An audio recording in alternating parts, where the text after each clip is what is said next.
नमस्कार, India news Rajasthan पर आप देख रहे हैं 33 जिले 33 खबर और मैं हूं आपके साथ आयुष चतरांश। चलिए इस बुलेटिन की शुरुआत करेंगे। जयपुर में पीसीसी दफ्तर में मंत्री जन सुनवाई कार्यक्रम का आयोजन हुआ।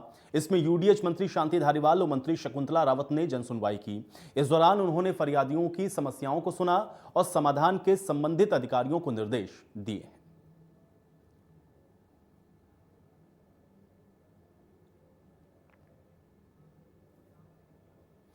तो पीसीसी में जनता दरबार लगा, जहां पे शाहपुरा से आए पार्षदों ने हंगामा किया। मंत्री शांति धारीवाल के रुख से पार्षद खफा नजर आए। मंत्री शकुंतला रावत ने किसी तरह से इस मामले को शांत कर दिया।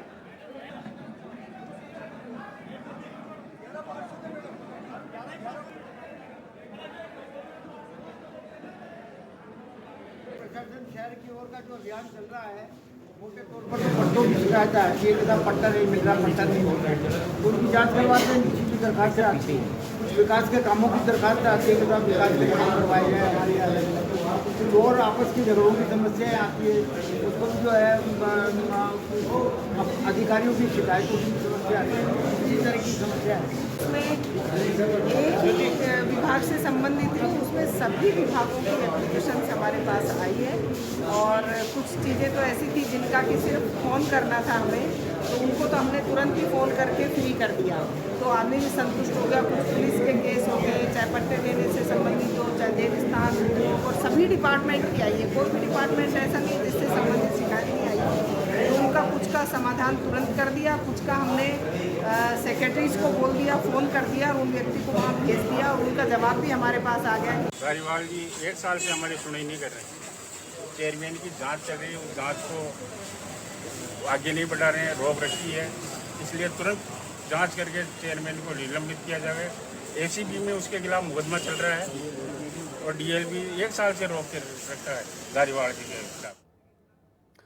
उधर भाजपा के राष्ट्रीय महामंत्री तरुण चुग ने जयपुर में प्रेस कॉन्फ्रेंस करके प्रदेश सरकार पर जमकर निशाना साधा। तरुण चुग ने प्रदेश सरकार पे माफिया को चलाने का आरोप लगाते हुए कहा कि राजस्थान को नजर रख चुकी है, यहां पे माफिया का राज आ गया है, यहां पर खनन माफिया और पेपर माफिया सरकार की शरण में काम कर रहे हैं। साधु विजयदास की मौत पर भी तरुण चुग ने सरकार को घेरा। उन्होंने कहा कि राजस्थान में साधु महात्माओं को डराया और धमकाया जा रहा है। पेपर लीक पर बोलते हुए कहा कि पेपर लीक के मामले में देश में राजस्थान सरकार पहले नंबर पर है। राज्य सरकार ने यह कहा था कि बेरोजगारी भत्ता देंगे, लेकिन सरकार ने अपना वादा पूरा नहीं किया। बीजेपी के राष्ट्रीय महामंत्री तरुण चुग राजस्थान के दौरे पर हैं। उन्होंने अपने दौरे के दौरान भाजपा प्रदेश अध्यक्ष सतीश पूनिया के आवास पर जाकर के उनसे मुलाकात भी की।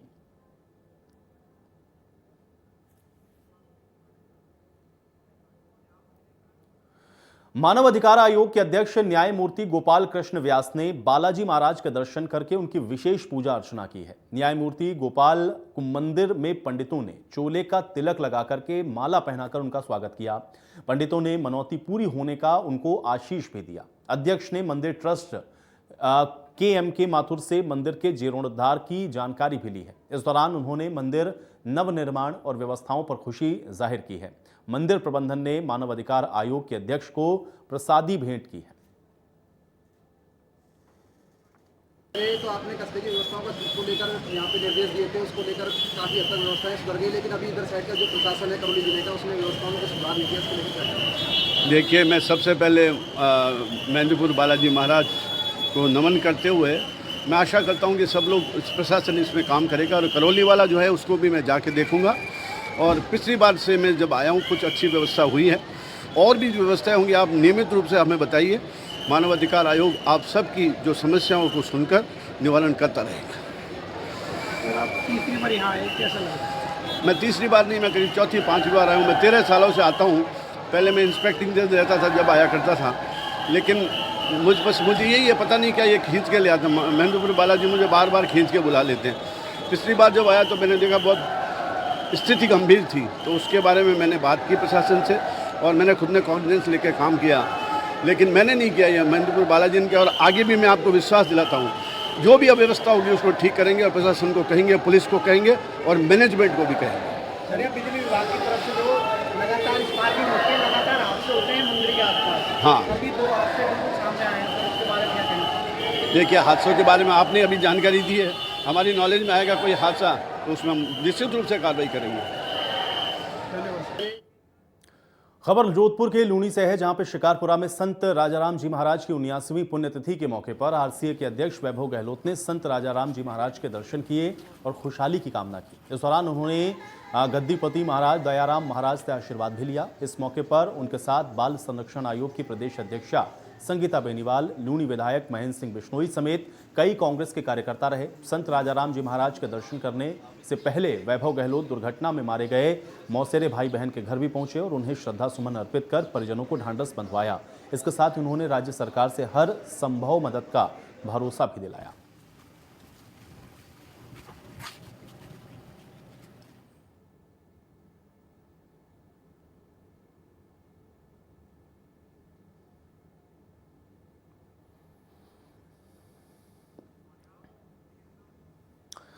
तो अगर मन में हौसले बुलंद हों तो कुछ भी हासिल किया जा सकता है। इसकी मिसाल इन दिनों बीकानेर की वाशिका मालू बनी है। 2 पैरों से अपाहिज होने के बाद भी 12वीं में 95.4% नंबर हासिल कर परिवार का नाम रोशन किया है और अब वो आगे चलकर एक सफल एंटरप्रेन्योर बनना चाहती हैं।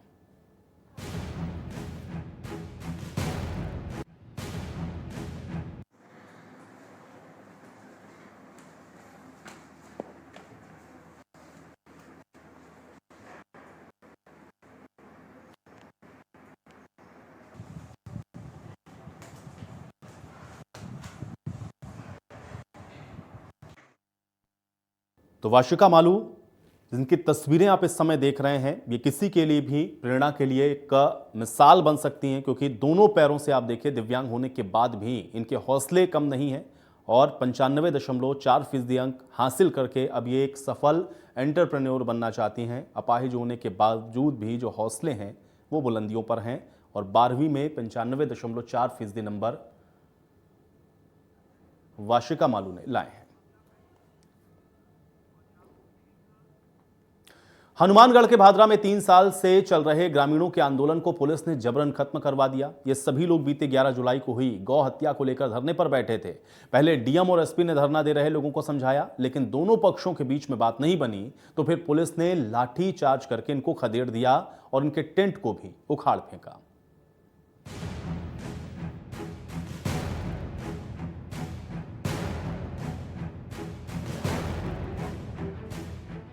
हनुमानगढ़ के भादरा में 3 दिन से चल रहे ग्रामीणों के धरने को पुलिस ने जबरन खत्म करा दिया है।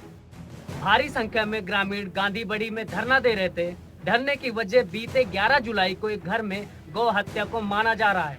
इसके बाद लोगों में गुस्सा देखा गया और आसपास के कई गांव के लोगों ने प्रदर्शन किया, फिर बाद में धरना देने लगे।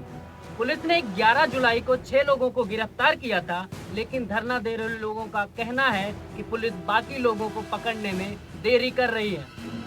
इसके साथ ही स्थानीय लोग इस मामले की जांच सीबीआई से कराने की मांग कर रहे हैं। मामले को गरमाता देख डीएम नथमल डिडेल, एसपी अजय सिंह मौके पर पहुंचे और लोगों को समझाने की कोशिश की, लेकिन 2 घंटे चली बातचीत बेनतीजा रही। इसके बाद मौजूद पुलिस ने धरना दे रहे लोगों को पीटना शुरू कर दिया और टेंट तक उखाड़कर फेंक दिया। धरने को जिस तरीके से एक मंच के तौर पर समाज विशेष के लोगों के खिलाफ बरगलाने का और उनको प्रवोक करने का जो कार्यक्रम धरने के हिसाब से दिया जा रहा है, वो कतई कानून की दृष्टि से जायज़ नहीं है और इस तरह का जो न्यूसेंस हो रहा है उसको कतई प्रशासन बर्दाश्त नहीं करेगा। हम नियमानुसार कार्रवाई करेंगे। समझाइश पिछले 3 दिनों से हमारे एसडीएम साहब, डिप्टी एसपी साहब विभिन्न सोर्सेज से लगातार कर रहे हैं। संवाद लगातार बनाया हुआ है, लेकिन किसी भी मांग को लेकर के अड़ जाना और समय नहीं देना और पर्टिकुलर मांग पे कि ये किया जाए, ये बहुत ही गलत तरीका है। उस आधार पे कभी भी कोई सहमति नहीं बनती है। इसलिए ये जो धरना है पूर्णतः अवैधानिक है, इलीगल है, रूल्स के अनुसार बिल्कुल ये जायज़ नहीं है। पुलिस ने काम में बाधा डालने में 13 लोगों को गिरफ्तार किया, तो वहीं पूर्व सरपंच भीम सिंह बेनीवाल ने कहा कि बेकसूर लोगों को गिरफ्तार न किया जाए। जो भी कोई दोषी है वो कोई बचना नहीं चाहिए और कोई भी निर्दोष फंसना नहीं चाहिए। हमारी प्रशासन से ये मांग है कि भी जो भी दोषी है, चाहे वो किसी धर्म, जाति, वर्ग या कितनी बड़ी पहुंच का, उसको कटघरे में लाना चाहिए कि भी इसने गुनाह किया है और इसके लिए जो बड़ी से बड़ी जांच है एसओजी तक आप करवाएं और निष्पक्ष जांच हो, ये पता लगे कि भी किन किन लोगों की सह से इन लोगों ने जो कृत्य किया है उसमें कौन इनको सह दे रहा है। फिलहाल धरना दे रहे सभी लोगों को हटा दिया गया है। ऐसा लगता है डीएमएसपी मन बनाकर आए थे कि अगर धरना दे रहे लोगों ने उनकी बात नहीं मानी तो जबरन धरना खत्म करा दिया जाएगा। हनुमानगढ़ से रमेश कुमार, इंडिया न्यूज। वहीं श्रीगंगानगर के करणपुर से पुलिस और सीआईडी और बीएसएफ की संयुक्त कार्रवाई से 2 ड्रग तस्करों को गिरफ्तार किया गया है। ये दोनों पाकिस्तान से आई एक खेप को लेने के लिए पंजाब से आए थे, लेकिन पहले ही सुरक्षा बलों ने इनके लिए जाल बिछा दिया और जैसे ही ये खेप लेने के लिए खेत में पहुंचे तो उनको वहीं से दबोच लिया गया। अब इनके पास से पकड़ी गई 5 पैकेट की कीमत लाखों में बताई जा रही है। पुलिस के हत्थे चढ़े ये 2 लोग वो हैं जो भारत पाकिस्तान की सीमा पर हेरोइन की डिलीवरी लेते पकड़े गए। दोनों ड्रग तस्कर पंजाब के रहने वाले हैं, एक मोगा का तो दूसरा तरनतारन का। श्रीगंगानगर पुलिस, सीआईडी और बीएसएफ ने इन्हें पकड़ने के लिए पहले से ही जाल बिछाया हुआ था। जैसे ही सीमा से सटे श्रीकरणपुर इलाके में ये अपनी कार लेकर पहुंचे तो पहले से ही सीआईडी को इनके इनपुट मिल चुके थे और तभी इनको हेरोइन के 5 पैकेट के साथ दबोच लिया, जिसका वजन 730 ग्राम बताया जा रहा है। इसकी अंतर्राष्ट्रीय बाजार में कीमत लाखों रुपए में बताई गई है। ड्रग्स की इस खेप को पाकिस्तान से भेजा गया था और इसी को लेने वो पंजाब से आए थे, लेकिन जिस खेत में इनको हेरोइन के पैकेट लेने थे उसके पूरे रास्ते में पुलिस ने जगह जगह चेकिंग अभियान चलाया। जैसे ही इन्होंने पुलिस को देखा तो ये भागने लगे, लेकिन पुलिस ने इनको खेत से ही दबोच लिया। फिलहाल दोनों से पूछताछ जारी है और इनके तार कहां-कहां जुड़े हैं और कौन-कौन इसमें शामिल है, इसको पुलिस खंगाल रही है। बता दें कि बीती रात पाकिस्तान की तरफ से ड्रोन के जरिए ड्रग सप्लाई करने की कोशिश की गई थी, लेकिन बीएसएफ की फायरिंग के बाद ड्रोन वापस पाकिस्तान की सीमा में चला गया। जब सुबह यहां पे सर्च ऑपरेशन चलाया गया तो 5 ड्रग्स के पैकेट मिले और इन्हीं को लेकर ये दोनों आए थे। बीएसएफ और स्थानीय पुलिस की लाख कोशिशों के बावजूद पाकिस्तान से ड्रग्स की सप्लाई रुक नहीं रही। उधर झुंझुनू के नवलगढ़ में 2 मासूम की जोहड़ी में नहाने के दौरान जान चली गई है। दोनों की उम्र 8 से 10 साल के बीच बताई जा रही है। बच्चे स्कूल के रास्ते में पढ़ने वाले इस जोहड़ी में नहाने लगे, लेकिन उनको ये अंदाजा नहीं था कि वो उसमें डूब जाएंगे। वहीं दूसरी दुखद खबर राजधानी जयपुर से भी आई, जहां पर एक युवक के हथिनी कुंड में डूबने से मौत हो गई।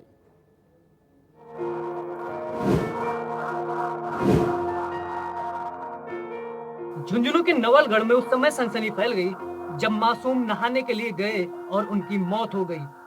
दोनों की उम्र 8 से 10 साल बताई जा रही है। ये दोनों बच्चे स्कूल से आ रहे थे, तभी रास्ते में पड़ने वाली जोहड़ी में नहाने लगे, लेकिन इन दोनों मासूमों को पानी का अंदाजा नहीं था कि ये डूब जाएंगे। तकरीबन 1 घंटे बाद किसी ने इन दोनों के शवों को पानी में तैरते देखा। परिजनों को इसकी जानकारी दी। अपने मासूम बच्चे की मौत की खबर सुनकर परिजनों पर दुखों का पहाड़ टूट पड़ा।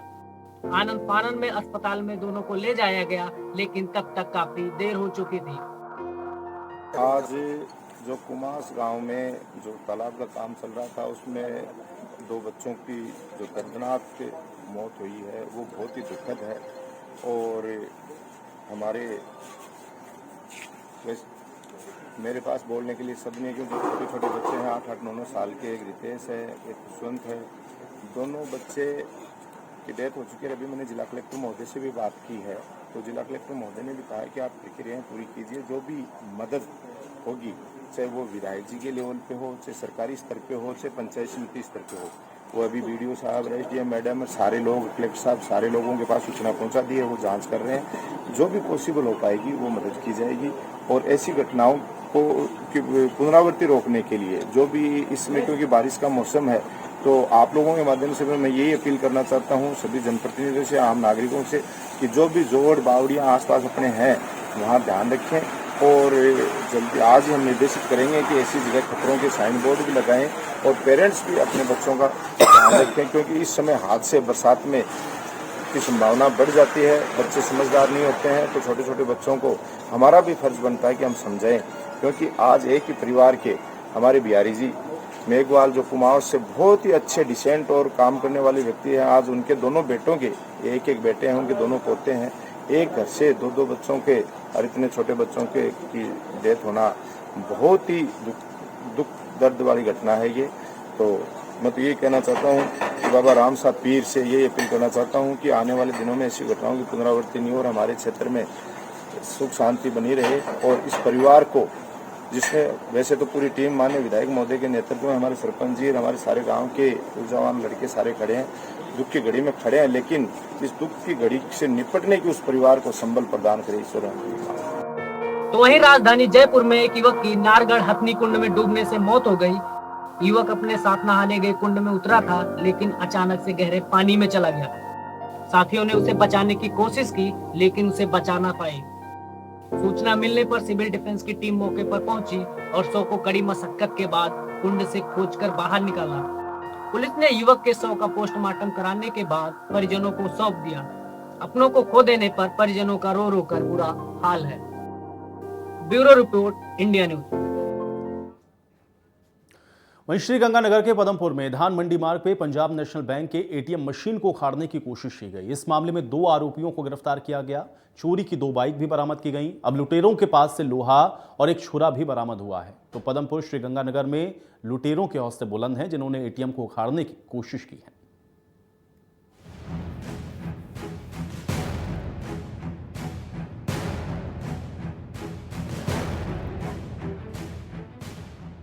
श्रीगंगानगर के पदमपुर में लुटेरे इतने बेखौफ हैं कि अब एटीएम तक सुरक्षित नहीं। जिस एटीएम से पैसे निकालने के लिए हम और आप घंटों लाइन में लगे रहते हैं, जिस एटीएम के बाहर मौके पर तैनात सुरक्षा गार्ड एक आदमी से ज्यादा को अंदर नहीं घुसने देता, बेखौफ बदमाश पुलिस की चुस्ती और निगरानी को चुनौती देने की पूरी फिराक में थे। बदमाशों ने ऐसा करने में कोई कसर भी नहीं छोड़ी। एटीएम को रात में लोहे के सरिये से उखाड़ने का प्रयास करने में लगे रहे। गौर से देखिए इन तस्वीरों को। चोरों ने एटीएम की क्या हालत कर रखी है। सीसीटीवी कैमरे चोरों के हुनर को कैद करते रहे, लेकिन इन सबसे बेपरवाह चोर अपने हुनर की पेशकश करते रहे। मामला पदमपुर में धान मंडी मार्ग पर स्थित पंजाब नेशनल बैंक के एटीएम का है। इसके बाद सूचना मिलने पर पुलिस की टीम गश्त पर निकली। एटीएम रूम के अंदर का नजारा देख दंग रह गई। हर तरफ सामान पूरी तरह से बिखरे पड़े हैं और एटीएम रूम के अंदर का नजारा पुलिस टीम को चिढ़ाने के लिए काफी है। एटीएम स्क्रीन लॉक और मेन गेट टूटा हुआ है। सायरन सिस्टम की तार टूटी हुई है। वहीं मामले को लेकर एएसआई कुलवंत सिंह से पूछा गया तो उन्होंने बताया कि फिलहाल सूचना के आधार पर आरोपियों को गिरफ्तार कर लिया गया है। आरोपियों के पास से 2 चोरी की बाइक भी बरामद की गई है। अब ऐसे में यही कहा जाएगा कि भला हो उस इंसान का जिसने नींद में सो रही पुलिस को जगाने का काम किया। रात्रि 1-1:30 बजे थाने पर सूचना मिली कि पीएनबी बैंक के एटीएम के साथ छेड़खानी हो रही है, जिस पर पुलिस लगभग 2 मिनट में एटीएम के पास गश्त करते हुए पहुंची। वहां जाकर के देखा तो एटीएम के साथ छेड़खानी कर स्क्रीन तोड़ी गई है, जिस पर आज सुबह पीएनबी शाखा प्रबंधक द्वारा मुकदमा दर्ज करवाया गया है और जिसमें अनुसंधान कर शीघ्र मुलजिम बबलू व सतनाम को गिरफ्तार किया गया है, जिनके कब्जे से 2 मोटरसाइकिल चोरी के भी बरामद किए हैं, जो मुलजिमों ने गंगानगर से चोरी करना बताया है। आगे अनुसंधान जारी है। तो ऐसे में सवाल ये भी खड़ा होता है कि जब चोरों द्वारा इस घटना को अंजाम दिया गया, उस समय एटीएम रूम के बाहर तैनात रहने वाले गार्ड कहाँ थे? एटीएम रूम के अंदर लगे सीसीटीवी कैमरे क्या दिखाने के लिए लगे हैं? क्या सीसीटीवी कैमरों की मॉनिटरिंग कोई नहीं करता? India news bureau. तो झालावाड़ के झालरापाटन में फायरिंग के मामले में पुलिस को बड़ी कामयाबी हाथ लगी है और फायरिंग करने वाले 5 अभियुक्तों को पुलिस ने गिरफ्तार किया है। आपको बता दें कि आरोपियों ने दुकान में घुसकर एक युवक को गोली मारी और उसको घायल कर दिया, जिसके बाद आरोपियों के खिलाफ थाने में मुकदमा दर्ज हुआ। इसके बाद से ही पुलिस आरोपियों की तलाश कर रही थी। फिलहाल गिरफ्त में आए सभी आरोपियों के खिलाफ पुलिस अब कानूनी कार्रवाई में लगी है।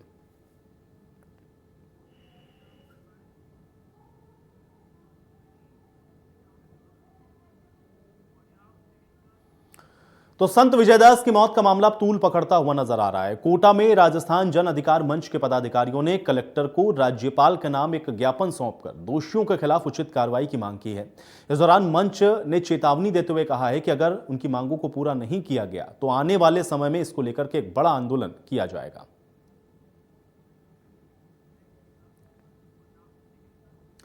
सुजानगढ़ के गांव डुंगरास आथुना में बिजली के पोल लगाने को लेकर के विवाद हो गया, जिसमें एडवोकेट कुलदीप सिंह ने यह बताया कि उनके पार्टनर की जमीन पर बिजली विभाग के कर्मचारियों ने विद्युत पोल लगाने को लेकर के मना किया। जमीन के पड़ोसी ने उन पर फिर सरियों और लाठियों से हमला कर दिया, जिसमें वो घायल हो गए हैं। बीच बचाव करने आए उनका साथी भी इसमें घायल हो गया।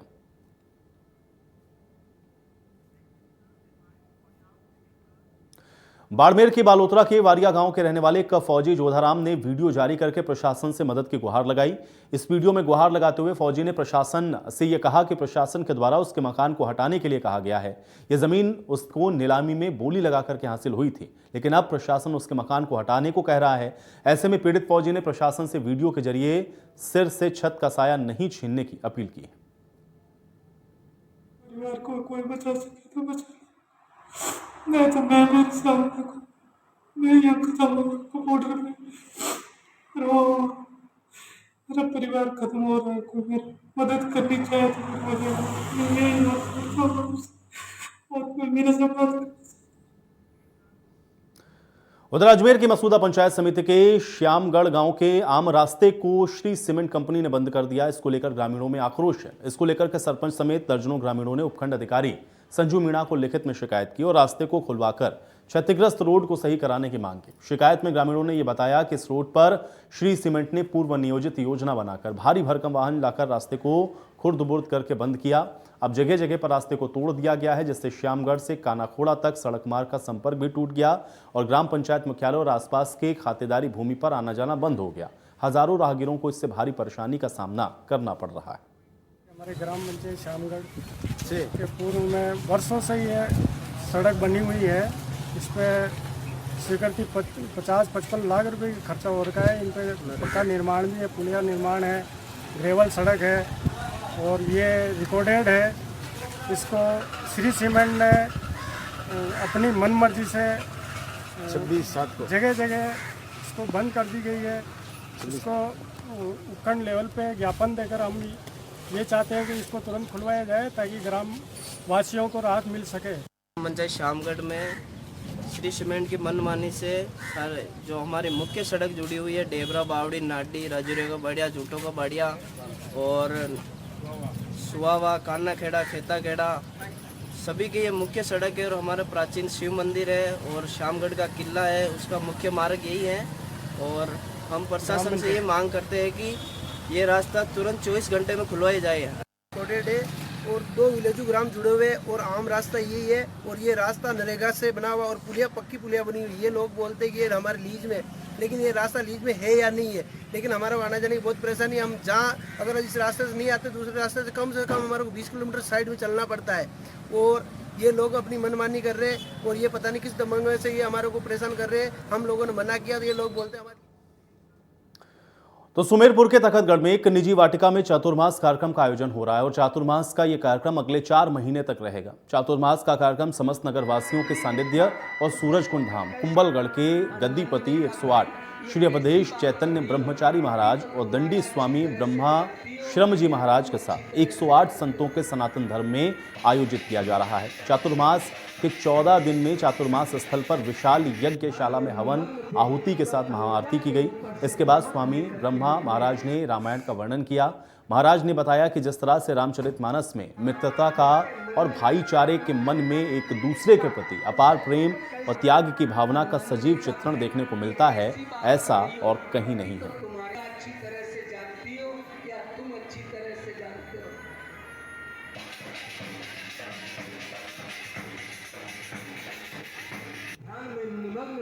जब अयोध्या के ऊपर से पर्वत लेकर के निकले। तो जोधपुर में तीसरे दिन भी जारी बारिश से शहर के कई कॉलोनियों में पानी लबालब भर गया। ऐसे में लोग अपने रिश्तेदारों के यहां पर जा रहे हैं। इससे इलाके में बारिश से पैदा हुए बाढ़ जैसे हालात का हमारे संवाददाता ललित परिहार ने जायजा लिया है। ये रिपोर्ट देखिए। जोधपुर में बीजेस कॉलोनी के पास रूपनगर, जिसे न्यू रूपनगर कॉलोनी कहा जाता है, जहां हम इस समय खड़े हैं, यहां पर कमर तक पानी भर गया है। पॉश कॉलोनी है, अच्छे मकान बने हुए हैं, लेकिन यहां पर पानी इस कदर भर गया है कि देख सकते हैं कि कारें डूबी हुई हैं। सुबह से यहां पर नगर निगम के अधिकारी, जिला प्रशासन के अधिकारी आए यहाँ पर पंप लगाया गया है पानी निकालने के लिए, लेकिन जिस कदर यहाँ पानी भरा हुआ है मुश्किल है कि इतनी आसानी से ये पानी निकल पाएगा। अब हालत ये हो गई है कि यहाँ रहने वाले लोग अपने घरों को छोड़कर अपने जान पहचान वालों के रिश्तेदारों के यहाँ रहने के लिए जा रहे हैं। ऐसे ही कुछ लोग हमारे साथ में, उनसे बात करते हैं। ये क्या समस्या है, कब से? सर पिछले 10 साल से है, ये सेकंड बार हो चुकी है। आज से 6-7 साल पहले भी ऐसा ही हुआ था। कल मेरी गाड़ी भी पड़ी थी, क्रेन से मैं यहाँ से उठवा के लेके गया हूँ उसको। किस कारण से है ये नीचाई पे बना हुआ है ये कॉलोनी, या किस कारण से इतनी समस्या हो रही है? एक्चुअली न्यू रूपनगर जो है वो एरिया, जो नागौरी साइड गेट का जो एरिया है वो पूरा मेन रोड से होता हुआ यहाँ पानी पहुँचता है। इसके बाद में ये पूरी रोड नीचे रहती है दो कॉलोनियों की, और ये पूरा पानी इसमें भर जाता है। और उधर जैसे ही पानी पीछे गलियों में आता है तो वो लोग दीवार तोड़ के, पैक कॉलोनी है ये, दीवार तोड़ देते हैं तो पानी सारा इधर आ जाता है। यहाँ से निकलने के लिए पानी कहीं बार जा नहीं रहा, चारों तरफ ऊंची जगह है, ये जगह नीची रह जाती है। कोई व्यवस्था नहीं है। 10 साल से हम प्रयास कर रहे हैं कि भी इसमें कोई व्यवस्था परमानेंटली की जाए ताकि ये पानी इधर आए ही नहीं, इसको डाइवर्ट किया जा सके, कोई नाले में शिफ्ट किया जाए। कितने मकान है ये? यहाँ कम से कम 150-200 मकान हैं और सारे पोस्ट मकान हैं, सारे बैठ गए। 3 मकान तो ऐसे हैं जो जिनमें दरारें आ चुकी है, फट चुके हैं। और हमारी कम से कम 15 गाड़ियाँ हमने रात को पानी में 4-4, 5-5 फुट में से निकाली है। ये हालत हो गई है कि अब लोगों को यहाँ से दूसरी जगहों पर जाके रहना पड़ रहा है। बिजली चली गई है, पानी भरने के बाद करंट नहीं आए, इसके लिए शायद बिजली काट दी गई है इलाके की। बिना बिजली के, और ख़ास बात दूसरी यह भी है कि पानी का भी सप्लाई नहीं हो रही है, पीने के पानी की। लोग अपने घरों में फंसे हुए हैं। लोगों की जो कारें, दूसरी गाड़ियां हैं वो भी पानी में फंसी हुई है। क्रेन से कुछ लोगों ने गाड़ियां निकलवाई है, बाकी आप देख सकते हैं कि डूबी हुई दिख रही है। अभी भी लोग ट्रैक्टर, क्रेन वगैरह बुला रहे हैं ताकि उनकी गाड़ियों को निकाला जा सके। दूसरे घरों में, रिश्तेदारों के घरों में रहने के लिए जा रहे हैं। पिछले 10 साल से ये समस्या बताई जा रही है, इसका कोई निदान नहीं हुआ। कैमरा पर्सन जुगल नवल के साथ ललित परिहार, इंडिया न्यूज, जोधपुर।